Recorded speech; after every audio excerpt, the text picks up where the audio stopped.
మన వంటింట్లో ఉండే పదార్థాలతోటి చాలా సులువుగా బయో ఎంజైమ్ అన్నీ కూడా మనకు సులువుగానే దొరికేవండి.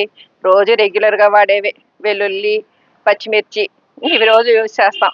దాల్చిన చెక్క అది ప్రతి వంటల్లోనూ అంటే మసాలా వంటలకు వాడతాం కదా! పెద్ద ఖరీదు కూడా కాదండి దాల్చిన చెక్క. అలాగే బెల్లం. ఇవి ఉపయోగించుకుంటూ మనం వాడి పడేసే సీసాలే కదండీ! ఈ సీసాల కోసం కూడా మనం పెట్టుబడి పెట్టక్కర్లేదు. చక్కటి బయో ఎంజైమ్ తయారు చేసుకోవచ్చు. మనం దీంట్లో ఉపయోగిస్తున్న పదార్థాలు గమనిస్తేనండి, మనకి ఈ దాల్చిన చెక్క చీడపీడల్ని అరికట్టడంతో పాటు గాజు పురుగుల సమస్యను కూడా తగ్గిస్తదండి.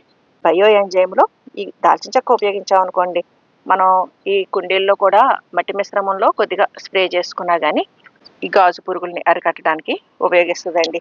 ఇక వెల్లుల్లి విషయానికొస్తే, మనం దోమలని అంటే మనకి ఈ చిక్కుడుకి కొంచెం కాయలు తయారవుతున్నాయి అనేసరికి నల్లపేను కింద అవి తయారవుతూ ఉంటాయి కదండీ! ఈ నల్లపేనుని అరికట్టడం కోసం, అలాగే ఈ మిల్లీ బగ్స్ ఇబ్బందికి అన్నిట్లికి కూడా అంటే చాలా రకాల వైరల్ ప్రాబ్లమ్స్‌కి రసం కింద తీసేయండి. ఓ 3, 4 రోజులు దాన్ని బాగా ఊరనిచ్చి స్ప్రే చేశామనుకోండి, ఈ చీడపీడల్ని వాటిల్ని తగ్గించుకున్నట్టు అవుతుంది కదా! అటువంటిది మనం బయో ఎంజైమ్‌లో ఉపయోగించామనుకోండి, మరింత సమర్థవంతంగా పనిచేస్తదనమాట. ఈ వెల్లుల్లిలాగే మనం పచ్చిమిర్చి కూడా చక్కగా దంచి, ఆ రసాన్ని మొక్కలకి స్ప్రే చేశామనుకోండి, అది కూడా మనకి ఈ కాయగూర మొక్కల్లోనూ, పళ్ళ మొక్కల్లో, పూల మొక్కల్లో వచ్చే రకరకాల ఇబ్బందుల్ని తగ్గిస్తదండి. ఇవన్నీ మాటి మాటికి దంచుకుని రసాయనాలవి తయారు చేసుకునే కంటే, మనం ఇలాగ బయో ఎంజైమ్ కింద తయారు చేసేసుకున్నాం అనుకోండి, ఎక్కువ కాలం ఈ బయో ఎంజైమ్ మనకి నిల్వ ఉంటుంది. అలాగే ఇది వాడుకున్నప్పుడు మనం 1 లీటర్ నీటికి 1.5 ఎంఎల్, 2 ఎంఎల్ వరకు ఇస్తే చాలండి. అంతకంటే ఎక్కువ ఇవ్వక్కర్లేదు.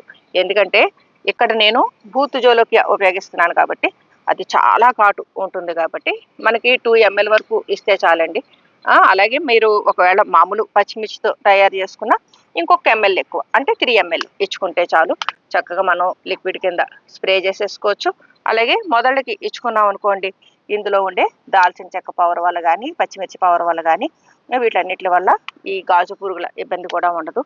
పవర్ఫుల్ పెస్టిసైడ్ కింద ఉపయోగపడే ఈ బయో ఎంజైము ఎలా చెయ్యాలి, కొలతలేంటి అన్నది నేను పెద్ద వీడియోలో డీటెయిల్డ్‌గా చూపించానండి. ఆ వీడియో చూస్తే మీకు మొత్తం వివరాలన్నీ తెలుస్తాయి. చాలా సులువుగా తయారు చేసేసుకోవచ్చండి.